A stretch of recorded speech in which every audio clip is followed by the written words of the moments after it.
kita mulai pengajiannya Bunda. Baik, alhamdulillah. Siang hilang berganti senja mereka, gelap malam tanpa cahaya. Halo bunda-bunda yang salihah, apa kabar semuanya? Sambut salam dari saya. Assalamualaikum warahmatullahi wabarakatuh.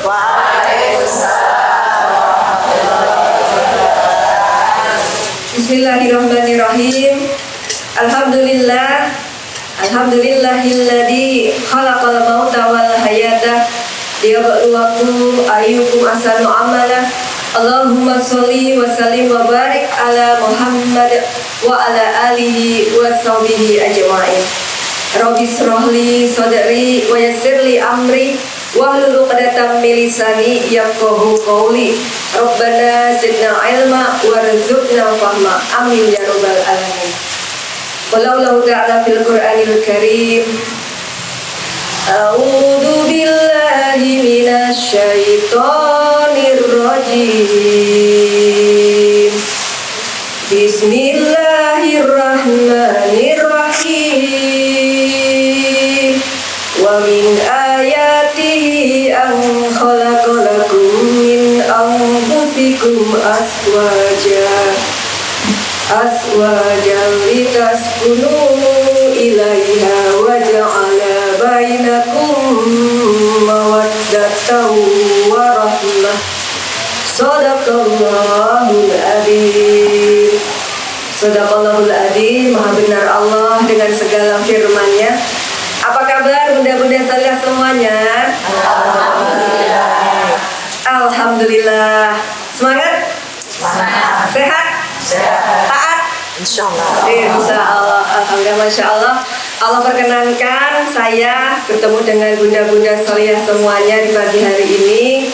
Semoga kehadiran kita semuanya di Raudhatul Jannah insyaallah ya, taman surganya Allah, ini menjadi sebuah motivasi bagi kita untuk lebih meningkatkan amal soleh kita sehingga betul-betul menjadi jalan meraih taman surga yang hakiki kelak di janahnya Allah Subhanahu wa Ta'ala. Allahumma amin.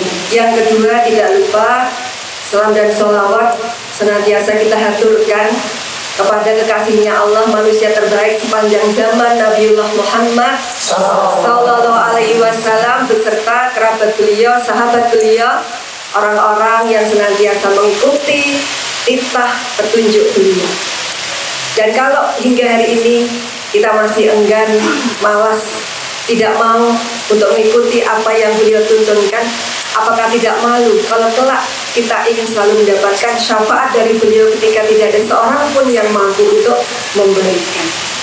Bunda-bunda yang dirahmati oleh Allah, judul kajian kita apa bunda? Suami bukan malaikat, istri bukan bidadari. Lalu apa dong? Ya, mungkin sedikit kita coba kilas balik ya bunda-bunda ya. Kita ingat-ingat dulu di masa muda kita, sebelum kita married, sebelum kita menikah, bayangan tentang pernikahan itu seperti apa sih? Indahnya doang atau ada pedes-pedesnya, pahit-pahitnya? Kira-kira gimana? Sebelum menikah yang dibayangkan indahnya. Kebayang nggak dulu sebelum nikah yang dibayangin itu cemberutnya, bertengkar, diem-dieman sampai 3 hari lebih. Ada nggak sama gitu? Nah, sama ya. Saya kira setiap kita dulu, atau ini ada yang belum menikah jangan-jangan. Ada yang masih statusnya jomblo pisah, jomblo fisabilillah. Oh, udah sah semua. Statusnya udah nikah sah. Masya Allah, ya alhamdulillah. Berarti kita satu level. Statusnya sama menikah ya. Saya yakin dulu kita sebelum menikah itu pasti yang dibayangkan tentang pernikahan itu adalah indahnya doang ya. Pasti nggak pernah membayangkan gimana pahitnya, asemnya, bahkan kadang pedesnya rasa-rasa di dalam pernikahan itu. Ya wajar, kalau belum pernah mengalami. Yang namanya harapan, keinginan itu pasti ya pengennya ya baik-baik, yang indah-indah. Kalau udah kebayang pahitnya, asemnya, pedesnya, kira-kira mau nikah nggak? mundur. Belum tentu ya, kalau nggak mengingat bahwa pernikahan itu sebagai sebuah bagian dari ibadah, Masya Allah. Nah, sebagaimana yang mungkin pernah kita lihat film-film klasik, masih tahu nggak sih Bu? Ikutin nggak sih Bu film-film kayak kalau zaman dulu mungkin kita kecil atau remaja itu ada film-film kayak Aladdin, Snow White, kalau agak-agak kesini itu ada Rapunzel.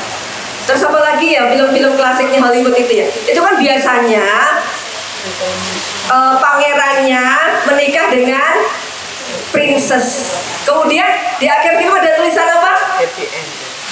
They married and live happy ever and ever. Mereka kemudian menikah dan bahagia selamanya. Kan gitu ya? Itu adanya di mana, Bun? Ya di dongeng, di film-film klasik. Kira-kira di kehidupan nyata ada nggak? Mereka menikah dan bahagia selamanya. Ada nggak? Di kehidupan manusia biasa, bukan artis-artis aja belum tentu ya bahagia selamanya yang main film itu ya. Ada nggak? Ada nggak pernikahan yang rasanya gulali, rasanya coklat, rasa permen manis terus, ada nggak? Tidak. Ada. Ada pernikahan yang rasanya permen. Permennya mereknya manis, asam, asin. Ramen rasanya boleh nyebut merek nggak? Ya. Ada sih pernikahan yang rasanya permen tapi mereknya nano. Pernah makan permen itu? Rasanya apa? Asam, manis, asin, pedas juga ada. Oh, Masya Allah, berarti saya belum pernah ini yang pedas ya. Ya artinya sebagaimana pernikahan, sebagaimana permen nano tadi ya. Pernikahan kita itu kadang-kadang kan begitu. Ada manisnya, iya dong. Masa nikah dari dulu sampai sekarang nggak ada manisnya? Manisnya iya, asemnya iya, pahitnya iya, bahkan kadang pedesnya iya. Kalau manis rasa apa?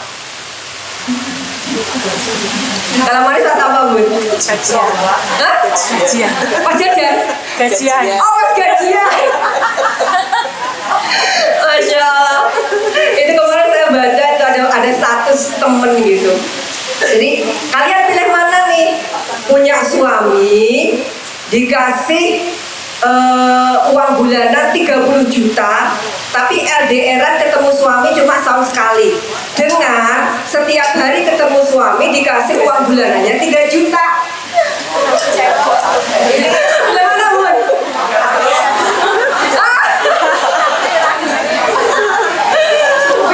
Pilih 30 tapi LDRan. Ibu kalau masalah cuan pokoknya rame deh ya. Nah, manisnya itu pas dapat gajian. Kalau asemnya, pahitnya, pedesnya, ya sebaliknya. Ketika dapat ujian kan gitu ya. Nah, Masya Allah. Bisa matur seperti ini, bunda-bunda juga bisa mengiyakan karena semua pasti ngalamin, ya enggak? Ada enggak yang episode pernikahannya hingga kini manis terus, ada nggak? Kalau ada boleh dong kasih testimoni. Rahasianya apa? Pengen kita contoh ya? Rahasia. Namanya juga rahasia, mau diungkap ke jamaah gimana ya? Nah itu artinya yang namanya pernikahan itu pasti rasanya macem-macem ya. Ya namanya juga sebagaimana ritme kehidupan kita. Pernikahan itu menjadi sebuah romantika. Nggak selalu romantis. Ya kita itu hidupnya selalu manis. Kan romantika itu, kalau kita buka definisinya di Kamus Besar Bahasa Indonesia atau KBBI, Kamusnya Orang Indonesia, romantika itu artinya seluk-beluk tentang kehidupan atau lika-liku tentang kehidupan. Sehingga yang namanya lika-liku kehidupan, ya ibarat air lautan itu kan pasang surut, kadang naik, kadang turun. Nah sehingga wajar ketika pernikahan itu menjadi sebuah romantika, bukan sesuatu yang romantis. Kalau romantis itu kan gambarnya manis terus kan. Nah kalau romantika itu kadang manis, kadang bikin hati teriris-iris, yang bikin kita itu sedih, galau, ya itulah kehidupan kita, kehidupan rumah tangga kita gitu. Pagi tertawa, ini ibunya udah senyum-senyum loh dari tadi. Ingat ya bun ya? Pagi tertawa, siang ternganga, malam berurai air mata, biasa kayak gini? Biasa ya. Dalam sehari itu nuansa rasa yang kita rasakan itu bisa macam-macam. Itu sesuatu yang biasa banget. Nah, kenapa pernikahan kita itu tidak selalu romantis, tapi ada romantikanya?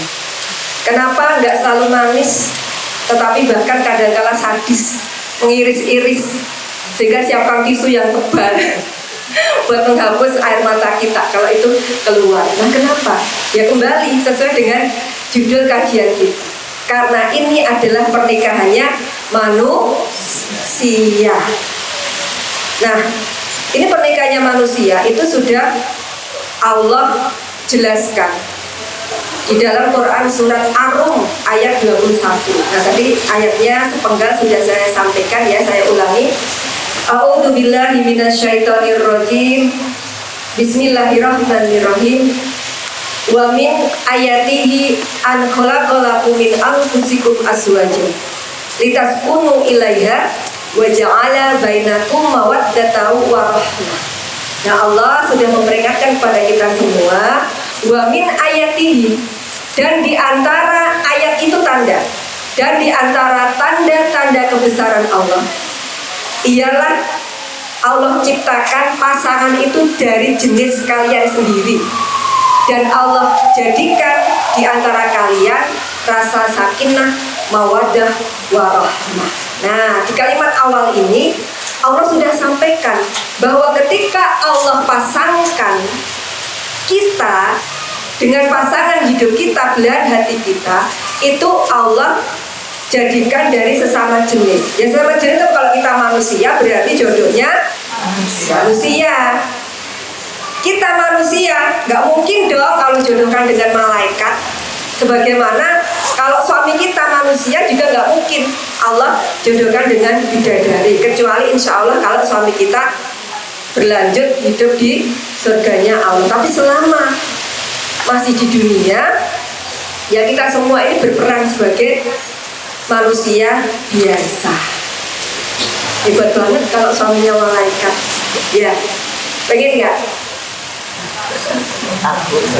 Ya mau pengen apa juga nggak bisa ya, karena yang namanya malaikat itu makhluk Allah yang paling hebat ketaatannya kepada Allah.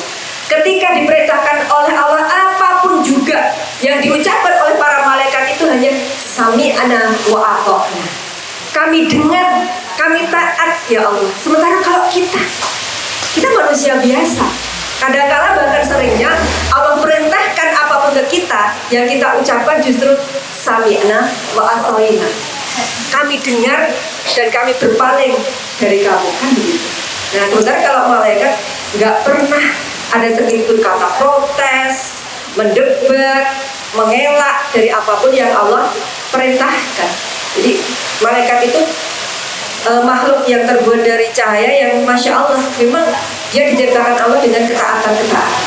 Begitu pula manusia, kita perempuan, para istri ini juga bukan seorang bidadari. Seorang bidadari itu gambarannya kan nggak cuma cantik full body, tapi juga cantik pikir dan hatinya. Cantik dari mulai ujung rambut sampai ujung jari kaki.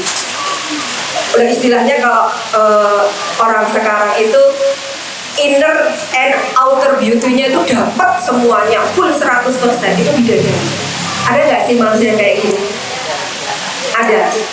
Kan nggak ada. Nah, sehingga betul memang ketika Allah sampaikan bahwa manusia itu ya akan nikahnya dengan manusia.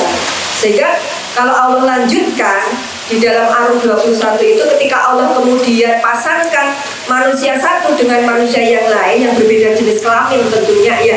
Jadi kalau misalnya kita lihat hari ini muncul fenomena LGBT.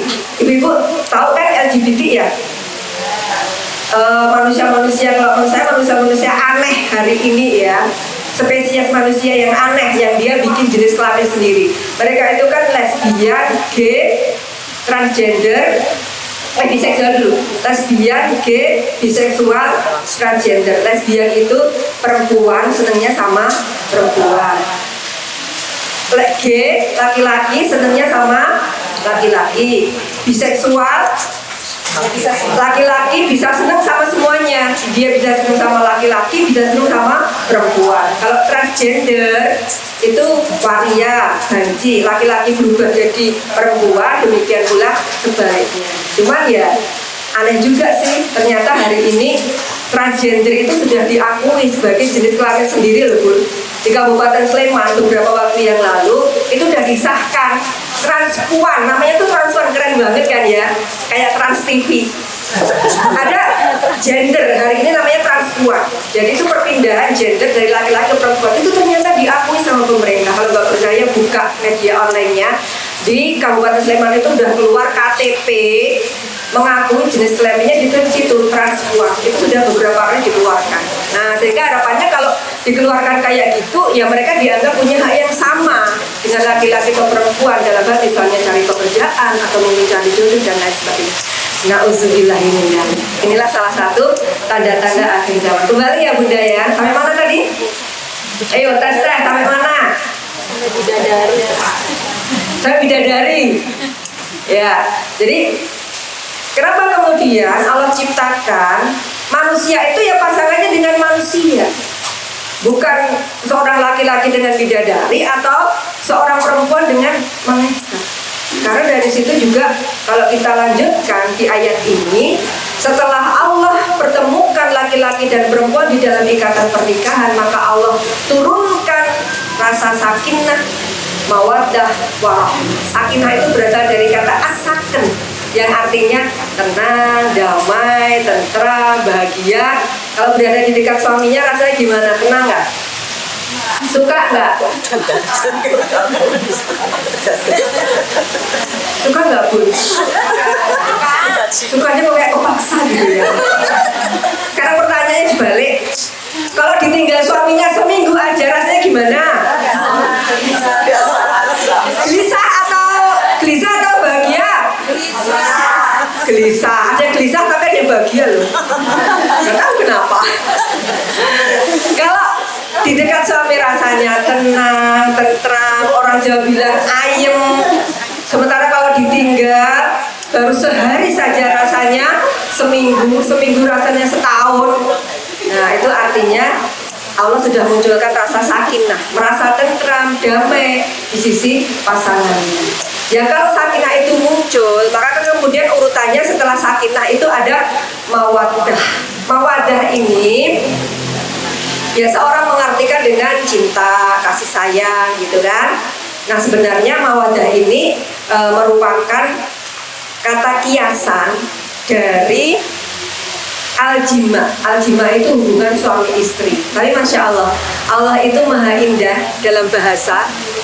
Maka Allah pilih kata untuk menunjukkan hubungan suami istri setelah ada rasa sakinah menikah itu dengan kata mawaddah. Nah ini kalau para tafsir mufassir Al-Quran mengartikan bahwa sebenarnya mawaddah ini makna kinayah dari jima atau berhubungan suami istri. Cuman kan kasar kan Bun, kalau misalnya Allah sampaikan di ayat itu waja'ala bainakum mawaddah, kemudian diganti waja'ala bainakum jima. Nah itu kan kasar ya. Maka Allah pilih diksi yang indah banget itu mawaddah. Setelah mawaddah maka turun rahmah. Sebagai mawaddah biasanya orang kemudian mengartikan secara mudahnya itu rahmah itu sama dengan mawaddah tadi, cinta, kasih sayang. Tetapi kalau mufassir mengartikan sama halnya dengan mawaddah, ini juga merupakan kata kinayah dari al-walad atau anak. Nah, sehingga urutannya kalau di dalam Ar-Ra'd 21 itu Allah ciptakan manusia berpasang-pasangan dengan jenis manusia sendiri, dipertemukan di dalam ikatan pernikahan, kemudian Allah turunkan rasa sakinah, ketentraman, kedamaian yang dari situ akan memunculkan aktivitas mawaddah, jima, hubungan suami istri, dan dari situ turunlah rahmah, al-walad, anak keturunan, sehingga tercapailah salah satu tujuan pernikahan, yaitu melangsungkan jenis keturunan. Karena di dalam ajaran kita ya memang hanya pernikahanlah satu-satunya ikatan yang halal untuk manusia itu bisa mendapatkan keturunan. Bukan dengan pacaran, bukan dengan free sex atau hubungan di luar nikah, nauzubillah. Satu-satunya hubungan yang sah antara laki-laki dan perempuan itu dengan pernikahan. Nah, bunda-bunda yang dirahmati oleh Allah, itulah pernikahan kita, pernikahan manusia. Nah, maka wajar kalau di antara sekian episode kehidupan pernikahan kita itu pasti ada rasa asemnya, pahitnya, pedesnya. Karena manusia itu kalau kata Rasulullah, manusia yang paling bijak, beliau pernah mengeluarkan kalimat-kalimat bijak di dalam hadis riwayat Tirmizi, bahwa setiap anak Adam itu pasti melakukan kesalahan. Dan sebaik-baik orang yang melakukan kesalahan adalah dia bertaubat kepada Allah Subhanahu wa Ta'ala. Jadi kita manusia itu, kalau beliau sebut juga ya, manusia itu al-insanu makanul khotok wa nasya'an. Manusia itu tempatnya salah dan lupa, kata beliau. Bener nggak? Bener nggak kalau kita itu tempatnya salah? Bener dong, tempatnya lupa. Iya, orang kita itu sering nyari-nyari kunci motornya gimana, kacamatanya gimana, apanya gimana. Ya, Anda mohon maaf ya kasarannya ya, ini nggak nempel di tubuh kita aja mungkin kita cari. Itu saking ekstrimnya. Ya kita itu begitulah manusia, lupa, suka salah. Selama kita itu adalah manusia, maka kita itu akan dikitari oleh rasa-rasa ego, ya enggak, sombong, lupa bersyukur, pengen menangnya sendiri, maunya orang ikutin kita, kan gitu ya. Itulah kita manusia. Nah, sehingga terjawab ya Bun ya, kenapa judul kajiannya suami bukan malaikat, istri bukan bidadari. Lalu kita apa dong ya? Kita itu manusia biasa, tempatnya khilaf, salah, lupa. Nah, bahkan gak hanya kita ya, manusia biasa, manusia sekelas istri-istrinya Rasulullah saja, atau secara umum di dalam kehidupan pernikahan Rasul bersama para istri beliau. Istri beliau itu kan banyak ya. Kalau di sirah itu memang macam-macam sih, ada yang nyebutin istri beliau itu 11, ada yang 12, ada yang 13, ya sekitar itulah istri-istri beliau. Nah, ternyata di dalam fragmen kehidupan Rasulullah dan para sahabat itu juga tidak selamanya sweet terus, romantis terus, manis terus, juga enggak. Bagaimana kita manusia, perjalanan kehidupan Rasulullah itu juga dihiasi dengan intrik-intrik tertentu. Dari mulai cemburunya Bunda Aisyah sampai cemberutnya para istri Rasulullah ketika mereka menagih kenaikan uang belanja. Masya Allah ya. Mudah-mudahan ingat cerita Bunda Aisyah ya. Jadi Bunda Aisyah ini kan dinikahi oleh beliau usia berapa? 6 tahun. Hari ini anak kita usia 6 tahun bisa apa Bun? Lari-lari. Main nangis. Kalau makan masih dibujuk-bujuk ya, makan dulu. Kalau nggak mau masih disuapin kan gitu ya. Anak usia 6 tahun itu kalau hari ini mungkin sekitar TK 0 besar atau kelas 1 SD ya. Tapi dulu usia 6 tahun, Masya Allah, Bunda Aisyah itu udah dinikahi oleh Rasulullah. Nah, ketika saya ngisi tentang sirah sahabiyah, ada seorang jamaah bertanya, Ustazah, kok saya jadi mikirnya gini ya, kenapa sih Rasulullah itu kok nikahi anak yang masih kecil banget gitu kan? Kalau di luaran orang bilangnya gini, maaf ya, ini kalau bilangnya orang bukan saya, bilangnya gini, Muhammad itu pedofil ya. Masa anak kecil udah dinikahi, dia tuh senengnya ngesek sama anak kecil. Subhanallah, maha suci Allah. Padahal ketika Allah turunkan wahyu untuk menikahi Aisyah, kenapa? Karena Aisyah ini putrinya Abu Bakar As-Siddiq. Abu Bakar As-Siddiq itu salah satu sahabat yang utama bagi Rasulullah. Nah, Masya Allah, Rasulullah ingin mengangkat derajat sahabatnya dengan menjadikannya sebagai ayah mertua. Dan Aisyah sejak kecil itu udah ketahuan pinternya kayak apa. Maka betul ketika kemudian diperintil Rasulullah, sejak 6 tahun, 9 tahun itu baru kemudian hidup bersama di dalam satu rumah.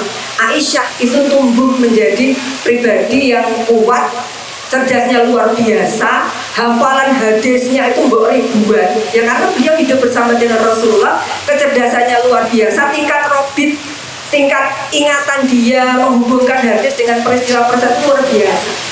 Beliau juga punya kecerdasan ilmu pengobatan, fikih dan lain sebagainya. Nah itu Aisyah. Tapi dibalik kecerdasan Aisyah yang seperti itu, dia tetap manusia biasa. Cemburunya kayak apa Bunda Khadijah ya?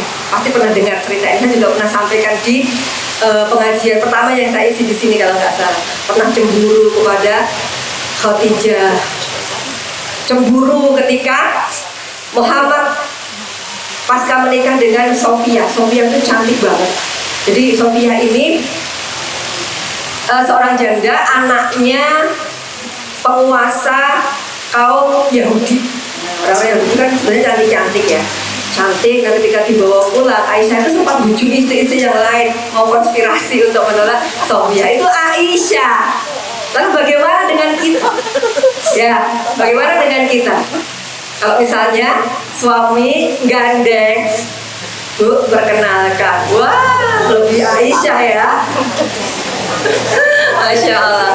Itu Aisyah. Kemudian cemberutnya para istri ketika mereka meminta uang belanja. Nah, jadi waktu itu cerita ya Bun, jangan ngantuk. Kalau ngantuk tak tinggal. Nah, Umar bin Khattab itu suatu hari berkunjung ke rumah Rasulullah. Nah, kebetulan salah satu putri beliau, Hafsah, itu kan juga menjadi salah satu istri Rasulullah. Ketika Umar masuk ke rumah beliau, dia melihat ini kok para istri itu kok pada diem. Kalau di kitab itu ditulis diem dengan masgul. Masgul itu apa ya? Cemberut gitu ya, cemberut, diem gitu kan. Kemudian Umar mendekat kepada Rasulullah dan berbisik, ada apa sih Rasulullah, itu kok para istri seperti itu? Kalau saya ya Rasulullah, kalau istri saya kayak gini, itu biasanya saya tambahin uang belanja. Nah Rasul justru malah tertawa, ya memang ini mereka itu cemberut karena minta kenaikan uang belanja. Ternyata nggak cuma kita yang suka demo minta uang tambahan belanja ya. Masya Allah. Itu istri Rasulullah. Tapi sebagaimanapun yang mereka lakukan, mereka adalah orang-orang yang mulia. Ketika mereka melakukan sesuatu yang kurang, yang salah, ketika diingatkan, langsung bertobat, langsung segera kembali kepada kebaikan. Lalu bagaimana dengan kita, manusia ya biasa ini, yang kadang ngeyelnya juga setengah mati kayak gini gitu ya. Nah, bunda-bunda yang dirahmati oleh Allah, gitulah romantika kehidupan pernikahan kita ya, yang kalau kita ulik dari sisi manis, asem, asin, pahitnya itu kayaknya nggak pernah berhenti. Ya selama pernikahan itu masih berjalan, ya sepanjang itulah rasa-rasa yang warna-warni itu akan selalu kita rasakan. Nah, bunda-bunda berbincang tentang masalah pernikahan. Nah, salah satunya yang bikin kemudian rasa asam, pahit, asin yang berlebihan itu kan tadi karena ada masalah-masalahnya. Dan berbincang tentang masalah pernikahan itu kan bisa dari segala arah, ya kan? Macam-macam kan masalah nikah itu. Dari arah mana aja Bun kira-kira Bun? Dan nggak ngantuk. Kalau yang pernah dirasakan mungkin, atau yang pernah dirasakan di sekitarnya, biasanya masalah nikah itu dari arah mana? Dari anak, dari uang gaji kurang. Uang gaji kurang. Terus? Orang tua, mertua. Nah, kan suka itu menantu versus mertua. Wow. Terus apa lagi? Ipar. Oh, ada ipar juga yang suka julid. Macam-macam ya kalau kita list ya. Masalah ya artinya masalah nikah itu bisa datang dari segala arah.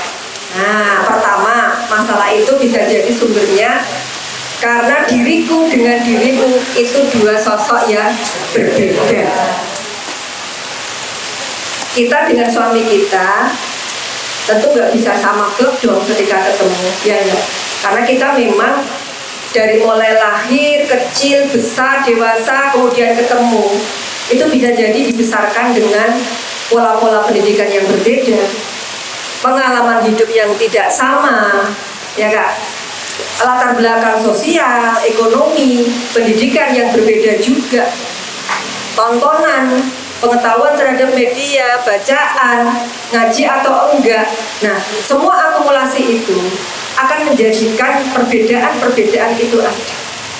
Nah, sehingga kadang-kala berbagai perbedaan yang ada di dalam diri kita maupun suami kita itu bisa berpotensi menjadi sebuah ganjalan.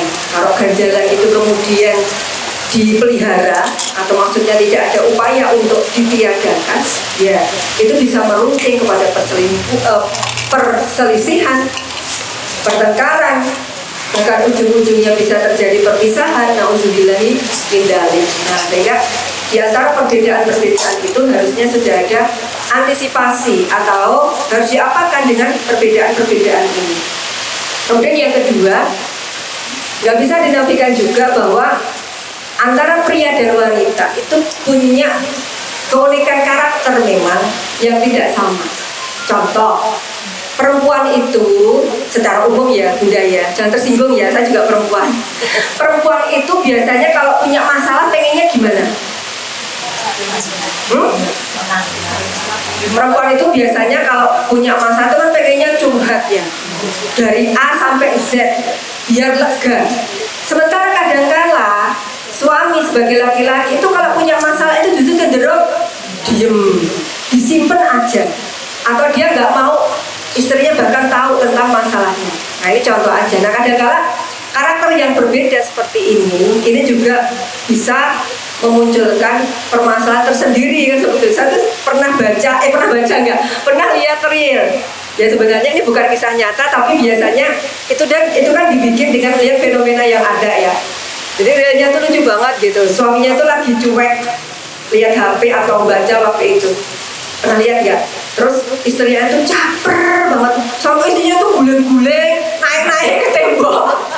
Ya itu cuma ketawa sendiri, maksudnya secara nggak langsung real itu pengen memperlihatkan kepada kita ini loh, kadang-kala perbedaan karakter suami dengan istri itu kayak gini.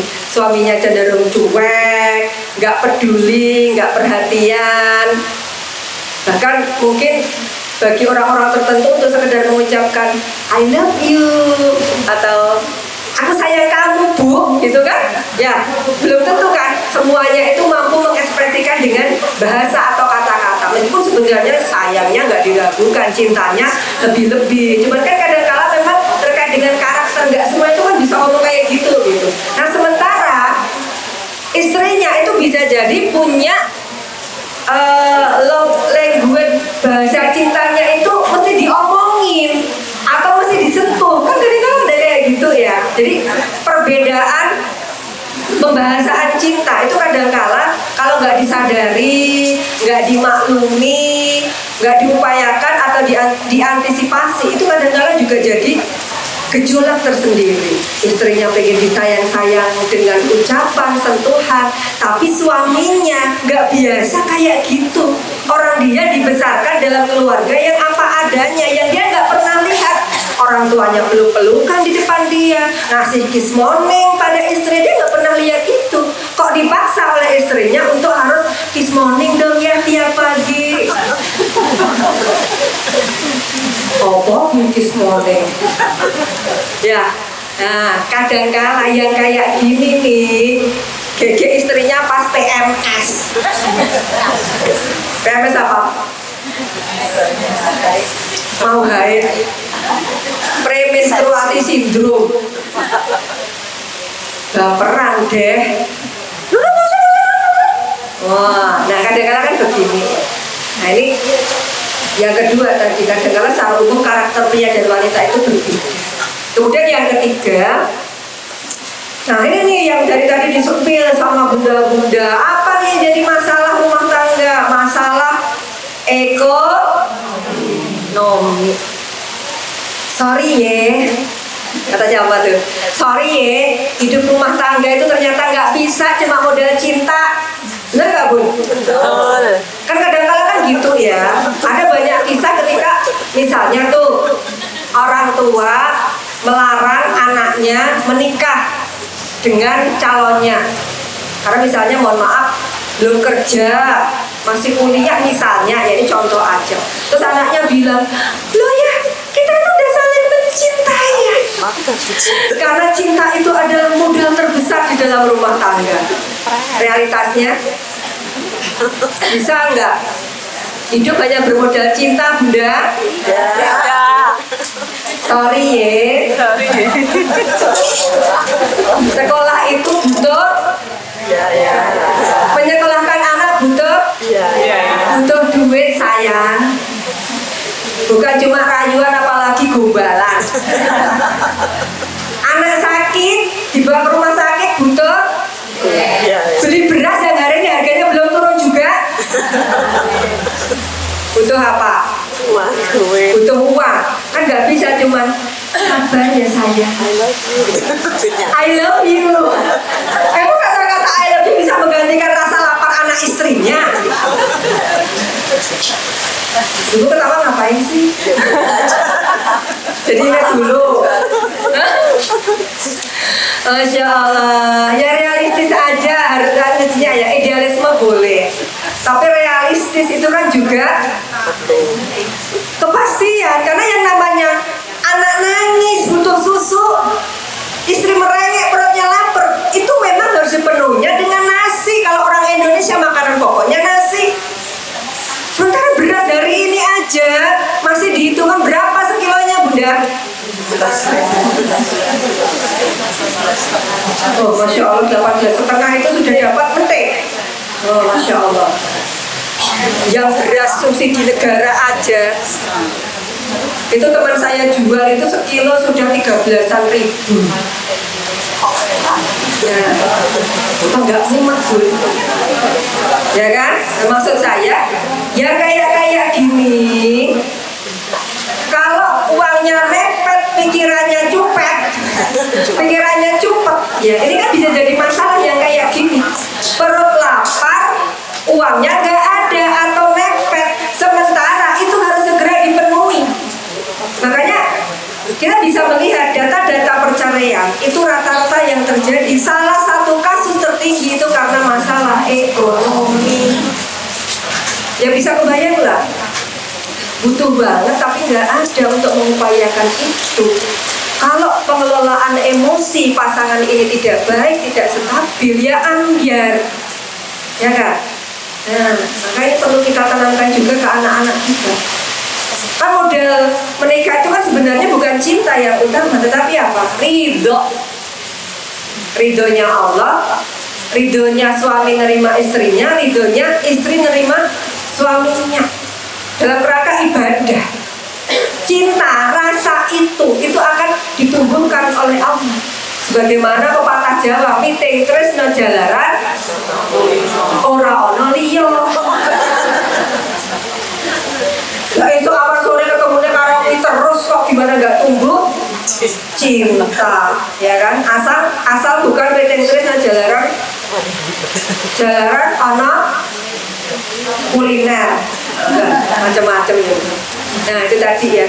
Nah jadi masalah ekonomi itu juga kadang-kala menjadi pengganjal di dalam interaksi suami istri jika tidak mampu untuk memenuhi kebutuhan. Kan minimalnya orang hidup itu kan harus terpenuhi kebutuhan pokoknya, sandangnya, pangannya, papan harus terpenuhi. Meskipun yang namanya pangan itu tidak harus sama menu orang per orang, keluarga per keluarga, karena kan setiap orang punya kemampuan yang berbeda. Ada keluarga yang misalnya setiap hari dia hanya bisa makan nasi, tahu, tempe, kerupuk. nasi, mie instan, kerupuk Indonesia banget gitu loh ya. Tapi ini kan Masya Allah tuh, udah terpenuhi tuh kebutuhan pokoknya, alhamdulillah. Namanya rumah juga tidak harus selalu punyanya sendiri kok.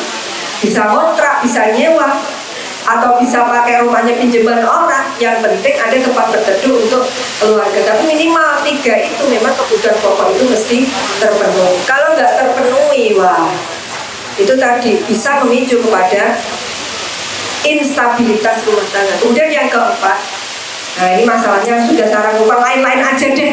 Karena kalau nanti di list satu persatu, jam 10 nggak selesai. Nah lain-lain itu ya macam-macam ya, sesuai yang Bunda pernah alami atau orang sekitar alami ya. Misalnya tadi menantu versus mertua. Ya karena pada dasarnya katanya sih ya, hubungan mertua sama menantu itu memang agak-agak gimana gitu. Karena bisa jadi ada rasa semacam ketidakrelaan seorang ibu ketika anak laki-lakinya kemudian lebih dekat dengan perempuan yang lain. Itu mitos atau realitas ibu? Bukan mitos ya ternyata ya. Oh bukan. Atau ibu yang udah pernah menikahkan putranya merasa kayak gitu? Oh enggak, lu gimana sih?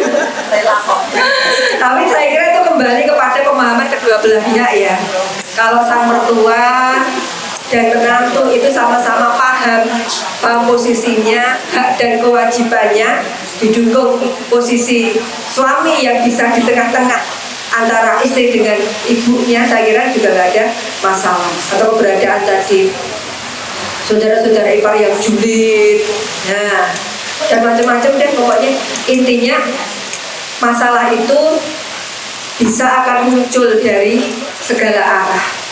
Terserah Allah yang akan menurunkan masalah itu dari sisi manapun ya, karena insya Allah masalah apapun termasuk masalah rumah tangga ketika Allah turunkan itu adalah bagian dari ujian yang diberikan Allah. Dan ketika Allah turunkan itu Allah ingin melihat sejauh mana manusia itu siap baik di dalam menyikapinya, kemudian apakah ketika dia menyelesaikan masalahnya itu sudah sesuai dengan apa yang Allah dan Rasulullah tuntunkan.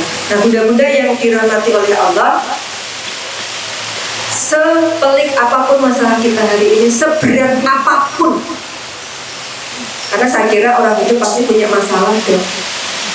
Ibu yang ada di sini ada yang nggak punya masalah sebelumnya? Ada yang ada di sini masih membawa masalah? Oh malah rata-rata sama dong. Memang ustazah itu nggak punya masalah.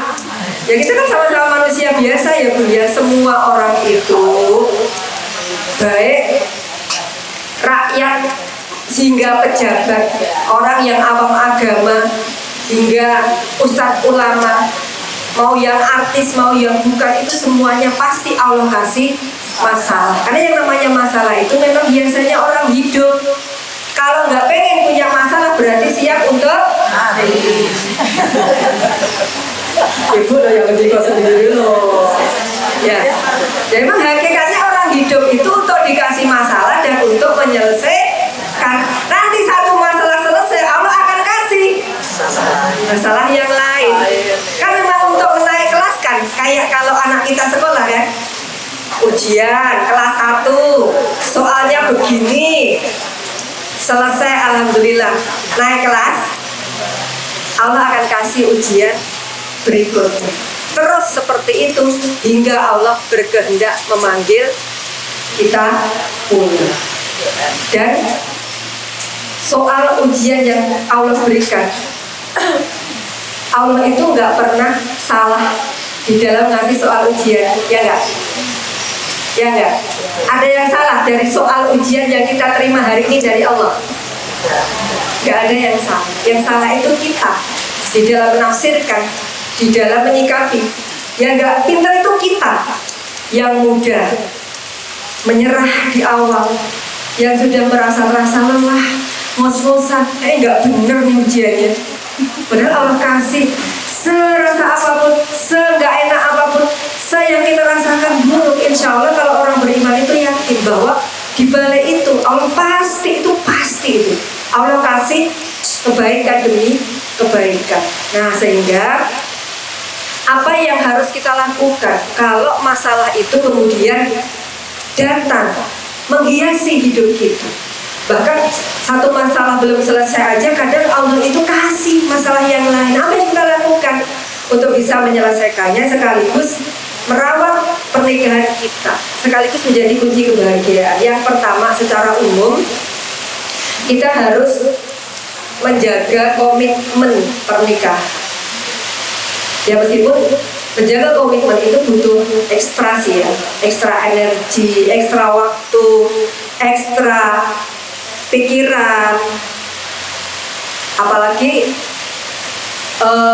kenapa kita harus menjaga komitmen?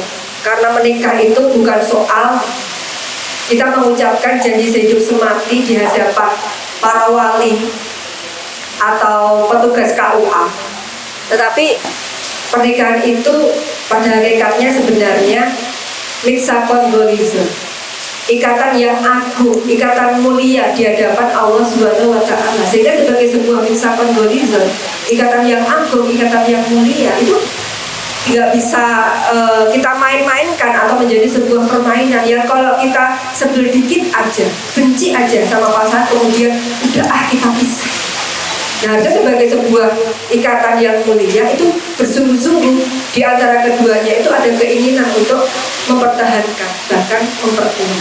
Maka yang pertama adalah jaga komitmen pernikahan. Ketika di awal kita niatkan ibadah kepada Allah Subhanahu wa taala, salah satunya dengan menikah itu. Maka Rasulullah katakan menikah itu sebagai ibadah terlama kan begitu. Kenapa? Karena di dalamnya ada banyak sekali syariat Allah yang harus ditunaikan. Ada hak yang harus kita penuhi untuk pasangan kita, anak kita, orang tua kita, keluarga kita. Demikian pula kita punya hak juga yang wajib untuk pasangan penuhi, anak penuhi dan lain sebagainya. Yang semuanya itu merupakan syariatnya Allah. Dan kalau kita mampu menjalani itu, menunaikannya dengan baik, maka Allah akan kasih pahala. Masya Allah. Bahkan itu dari mulai bangun tidur sampai tidur lagi kan ya. Kesempatan beribadah itu Allah sudah berikan. Apalagi kita itu wanita yang Allah turunkan amanahnya menjadi seorang ummul warabbatul bait sebagai ibu dan pengatur rumah tangga. Itu kan Masya Allah. Medan jihad kita salah satunya yang menjadi seorang ibu dan pengatur urusan rumah tangga. Jadi jaga komitmen. Kemudian yang kedua, bekal ilmu. Nah, komitmen saja itu nggak cukup. Semangat itu juga nggak cukup. Kadang-kala sesemangat apapun yang namanya manusia, kalau pas dia di puncak futur itu ketika kita itu sedang jauh atau lepas hubungan kita dengan Allah, itu kan rasanya 5L ya. Lemas, lesu, lemas, lesu, letih, lelah, letoy, nulai, lebay. Kayaknya banyak banget ini ya koleksinya. Nah, itu kan di saat-saat seperti itu bisa jadi kemudian semangat kita menurun. Nah, makanya untuk bisa memandu komitmen kita, semangat kita, pemahaman kita itu harus bagus. Terutama yang paling penting di sini adalah pemahaman tentang agama. Untuk bekal kehidupan secara umum, kemudian sebagai modal untuk menjalani pernikahan. Nah, maka itu harus selalu diasah. Ya sekalipun kita sudah menikah bukan dalam waktu yang sebentar sebenarnya, kita sudah menikah mungkin 3 tahun, 4 tahun, 5 tahun, 10 tahun, atau kalau saya sudah 20-an tahun, bukan berarti kemudian menuntut ilmu selesai. Nah, justru yang namanya pernikahan itu kan proses belajar yang tidak henti kan ya. Karena di situ kita membutuhkan ketika mendampingi suami, apalagi terkait dengan fungsi kita untuk mendidik anak-anak. Itu kan proses belajar yang tidak henti seorang ibu untuk terus belajar. Nah, maka imbangilah komitmen semangat di dalam pernikahan itu dengan terus menuntut ilmu, baik ilmu yang terkait dengan agama maupun ilmu-ilmu umum yang bisa membantu kita sebagai sarana menjalani kehidupan sehari-hari. Yang ketiga, yang bisa kita lakukan adalah taqarrub ilallah. Senantiasa mendekatkan diri kita kepada Allah. Sehebat apapun kita, sepintar apapun kita, sekuat apapun tubuh kita, pikiran kita. Tadi saya sampaikan, ada kalanya manusia itu pasti dalam keadaan lemahnya, kurangnya, salahnya, gak enaknya. Kepada siapa lagi kita minta kekuatan kalau tidak kepada Allah yang menciptakan kita, yang memiliki kekuatan itu sendiri. Maka ini terutama sekali akan kerasa banget kalau kita punya masalah, kemudian kita larinya ke siapa? Ketika misalnya bahu suami gak bisa hari itu kita harapkan untuk kita sandari, ketika tidak ada bahu untuk bersandar, yang penting ada sajadah untuk bersujud. Ketika nggak ada satupun manusia yang bisa kita harapkan untuk curhat kita, keluh kesah kita, ngasih solusi untuk masalah kita. La tahzan, innallahu ma'an. Jangan sedih, kata Rasulullah nasihat kepada Abu Bakar. Ketika waktu itu Abu Bakar dan Rasulullah bersembunyi di Gua Hira. Orang-orang kafir Quraisy Mekah ketika mendengar kabar Rasul Muhammad hijrah sama Abu Bakar. Nah, dua orang ini hijrahnya paling akhir, Bunda. Mereka dengar itu, mereka cari kemana-mana. Bahkan udah sampai di depannya Gua Hira, di Gua Sur. Kalau Gua Hira kan tempatnya wahyu ya, di Gua Sur. Nah, ketika mendengar langkah orang-orang kafir Quraisy Mekah hendak tiba di Gua Sur, Abu Bakar itu sudah dredeg sebenarnya. Tapi kata Rasulullah, la tahzan, innallaha ma'an. Gak usah sedih, sesungguhnya Allah itu bersama kita. Ketika hari ini misalnya kita punya problem yang berat banget, yang rasanya kayak kita udah gak kuat, kita merasa kita sulit mengungkapkan ke orang, kita gak percaya, kita merasa orang mungkin gak punya empati ke kita, bahkan mungkin pasangan hidup kita sedang gak peduli sama kita. Mau kemana kita mengadu kalau gak kepada Allah? Nah, maka luapkan emosi kita, curhat, keluh kesahkan apa yang kita rasakan, apa yang kita inginkan. Salah satu adab di dalam berdoa itu adalah menangislah. Karena kata Rasulullah, kamu gak bisa nangis, kamu pura-pura nangis. Nangis gratis, sabun. Gak perlu malu, gelar sajadah di sepertiga malam. Nangis, mau gulung komeng-komeng, suami tidur, anak tidur, silahkan. Dan Allah suka sekali kepada hambanya ketika hambanya itu mendekat, meminta, ngobrol dengan detil, dengan bersungguh-sungguh, apalagi dengan nangis-nangis. Itu ada di dalam berdoa. Yang dengan itu Allah akan melihat betul-betul hambanya itu memang butuh untuk ditolong. Nah, ini Masya Allah ya. Dan ini kerasa banget kan kalau kita punya masalah ya.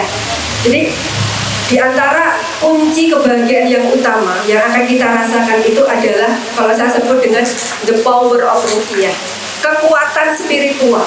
Nah, kekuatan spiritual itu akan kita dapatkan salah satunya dengan aktivitas taqarrub ilallah. Kita mendekat kepada Allah dengan doa-doa kita, permohonan kita, dengan memperbanyak ibadah-ibadah sunnah.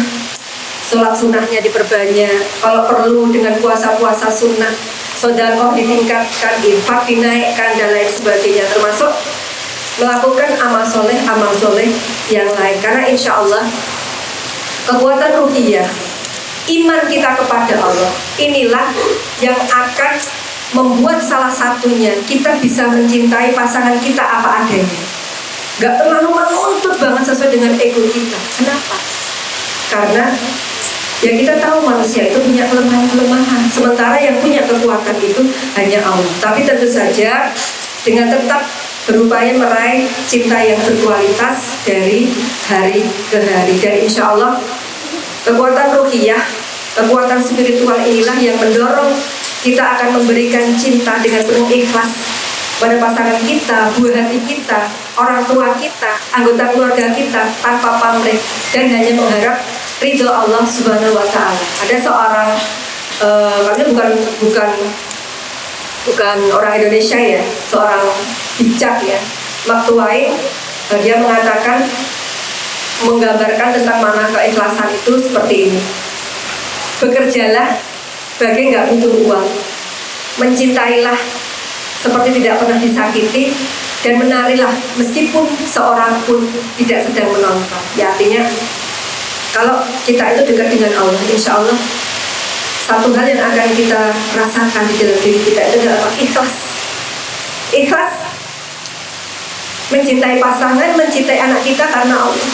Karena memang Allah tuntunkan itu. Dan ketika kita mencintai manusia karena cintanya kita kepada Allah, ya di situ insya Allah Allah nanti akan kasih barokah, kebaikan demi kebaikan di dalam kehidupan rumah tangga kita. Bunda-bunda, yang terakhir yang bisa saya sampaikan, menikah memang tidak seindah impian, namun tidak seseram bayangan juga. Dan sekalipun mewujudkan keluarga yang asmara, asakinah, mawadah, warohmah, itu butuh kesungguhan, pengetahuan, pengorbanan, tapi insya Allah kita akan selalu diberikan ruang oleh Allah untuk bisa mengupayakan itu semua. Kuncinya adalah tadi kita punya terus komitmen, semangat untuk menjaga pernikahan itu. Maka kita akan selalu mempersiapkan diri kita, karena namanya perjalanan mengarungi rumah tangga itu perjalanan yang tidak pendek, bisa jadi masih jauh, walau alam kita nggak tahu Allah akan mengakhirkannya ketika kita usia berapa, ketika pasangan kita usia berapa, dan kita nggak akan tahu persis sejauh mana ombak kehidupan itu akan terus datang, bisa jadi, atau bahkan ombaknya di kemudian hari akan lebih besar daripada duit atau riak yang kita dapatkan hari ini. Nah, maka sekalipun rasanya asem, pahit, getir, tapi insya Allah manis akan selalu ada. Dan insya Allah Allah sudah kasih pahala-pahala, keutamaan-keutamaan di dalam aktivitas menikah ketika memang itu kita niatkan untuk beribadah kepada Allah. Menikahlah karena itu sunnah Nabi, menjadi penjaga untuk kehormatan diri kita, membuka ladang amal soleh, bisa memperkuat iman kita, mendapatkan keturunan, naluri seksual juga bisa terpenuhi secara sehat dan benar. Kemudian insya Allah dengan menikah kita juga akan meraih kebahagiaan, sakinah, mawadah, warahmah. Allahumma amin. Dari Abu Hurairah radhiyallahu anhu, Rasulullah bersabda, 3 orang yang Allah akan selalu beri pertolongan. Pertama, seorang mujahid yang dia memperjuangkan agama Allah. Kedua, seorang penulis yang memberi penawar. Dan yang ketiga, seorang yang menikah untuk menjaga kehormatannya. Masya Allah. Walau alam bisawab. Demikian bunda-bunda yang bisa saya sampaikan. Mohon maaf jika banyak kekurangan. Jazakumullahu khairan atas kehadiran dan perhatian bunda-bunda semuanya. Wasabiqul khairat bila taufiq wal hidayah waridha wa innayah. Wassalamualaikum warahmatullahi wabarakatuh. Waalaikumsalam.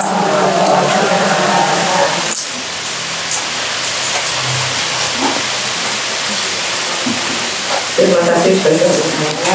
Kita masih ada waktu untuk pertanyaan. Mudah-mudahan kita ada yang saya.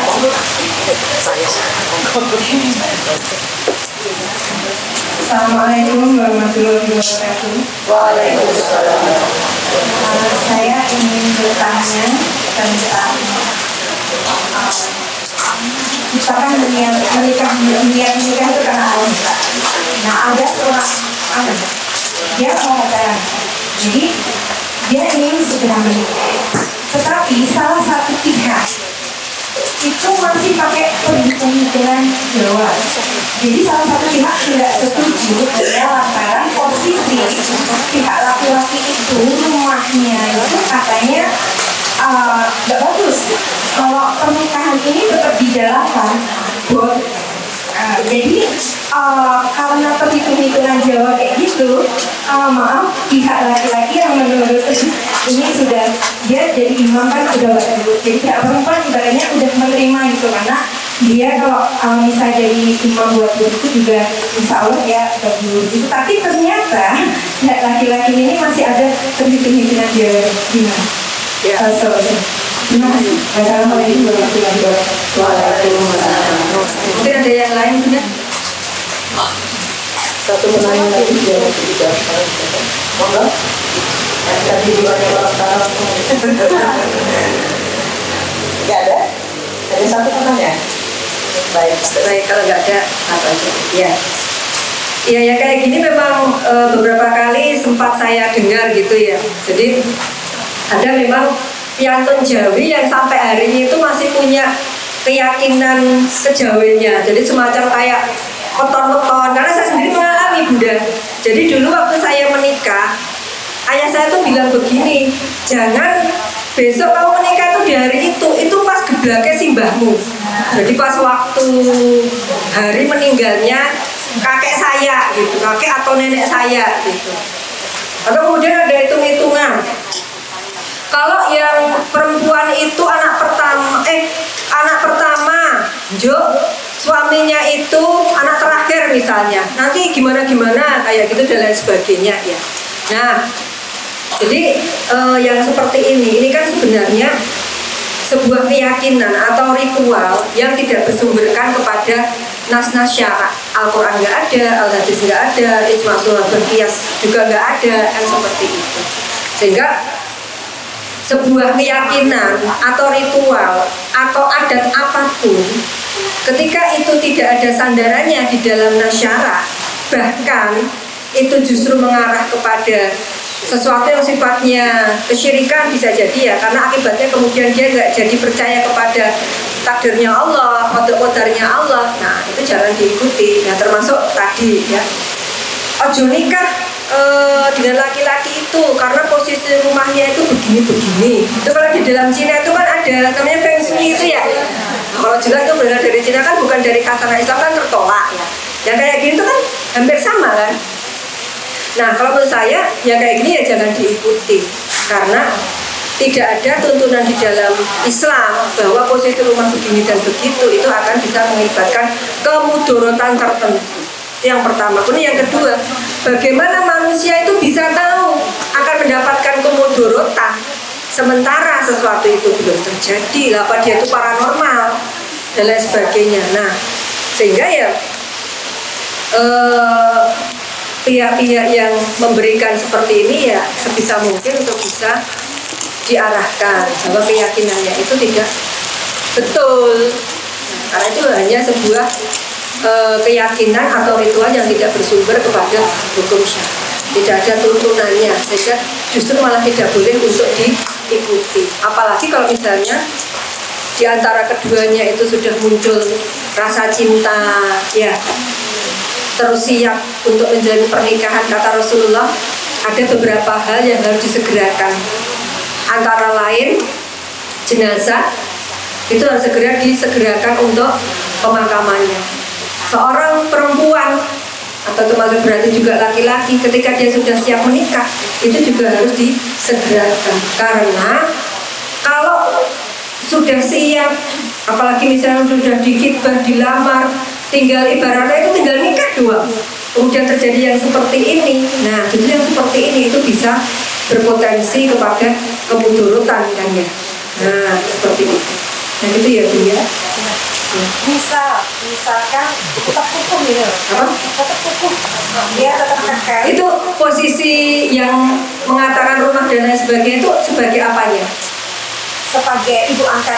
Nah kan Ibu angkat dari calon dari perempuan.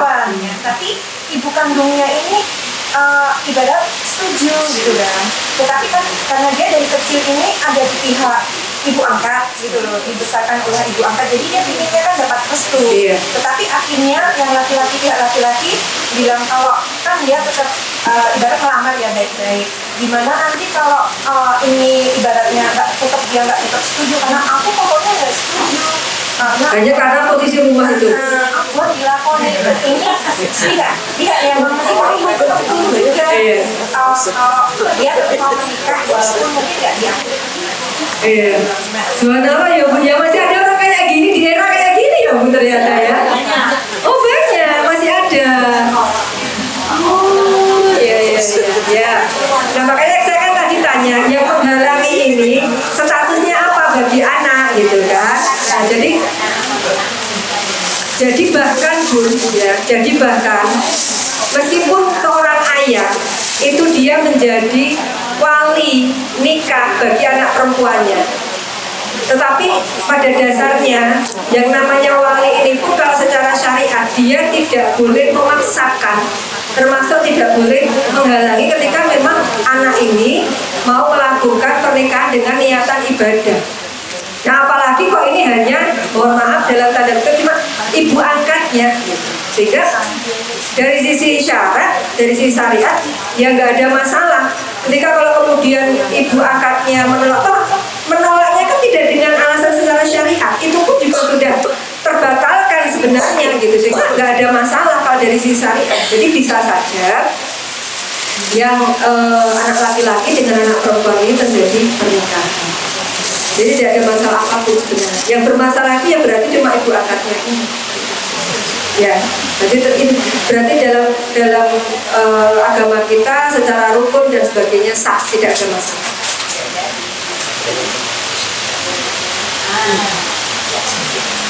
Ya, terima kasih atas penjelasannya.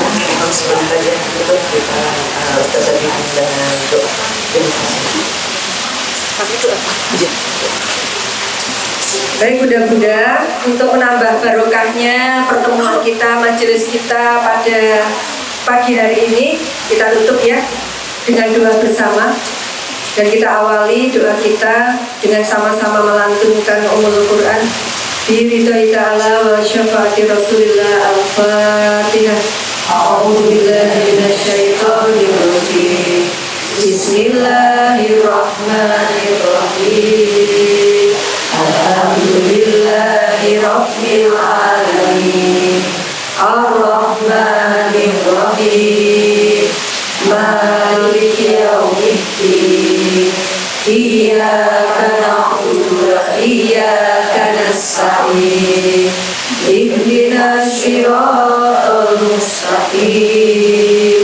Siratal ladzina an'amta 'alaihim ghairil maghdubi 'alaihim waladdallin.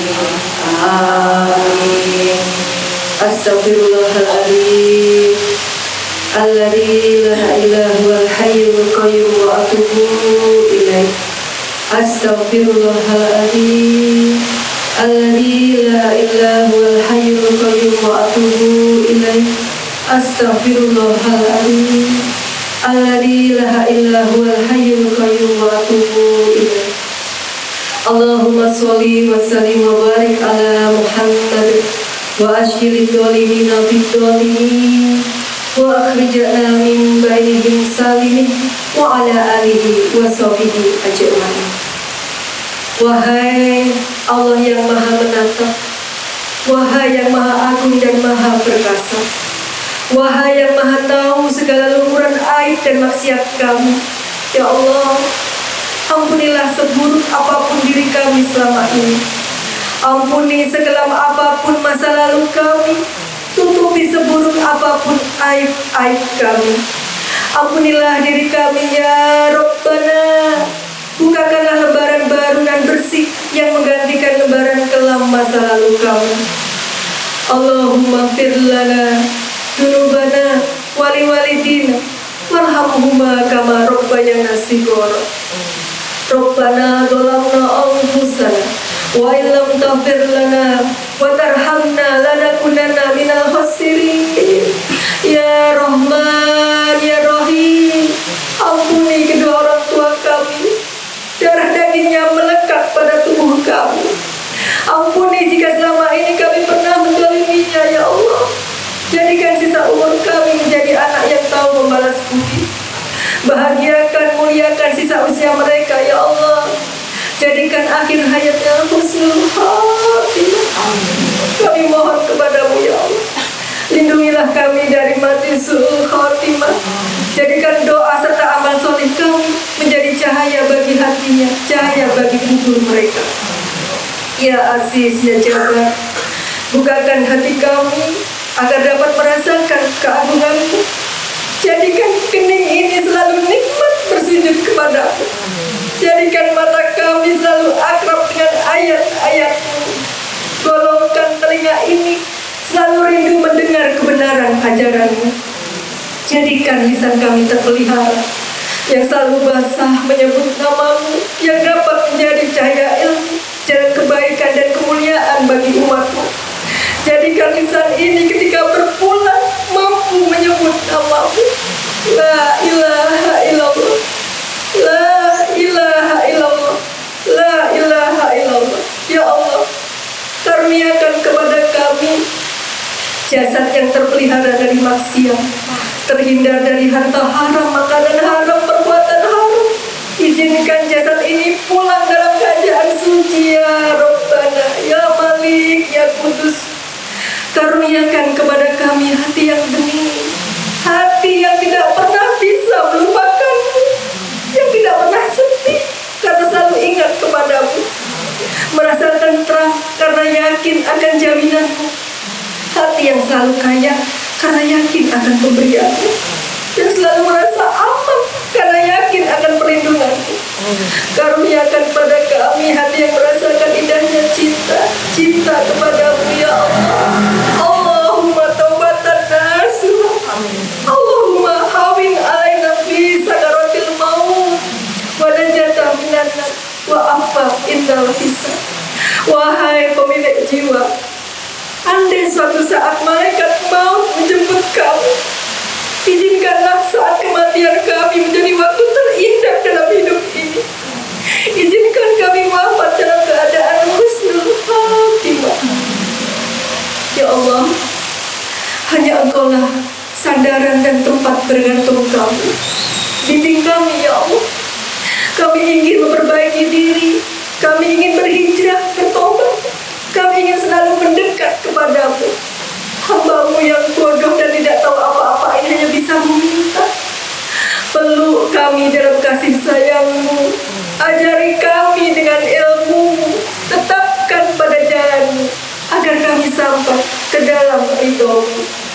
Rabbana atina fid dunya hasanah wa fil akhirati hasanah wa qina adzabannar wa qina adzabannar wa qina adzabannar.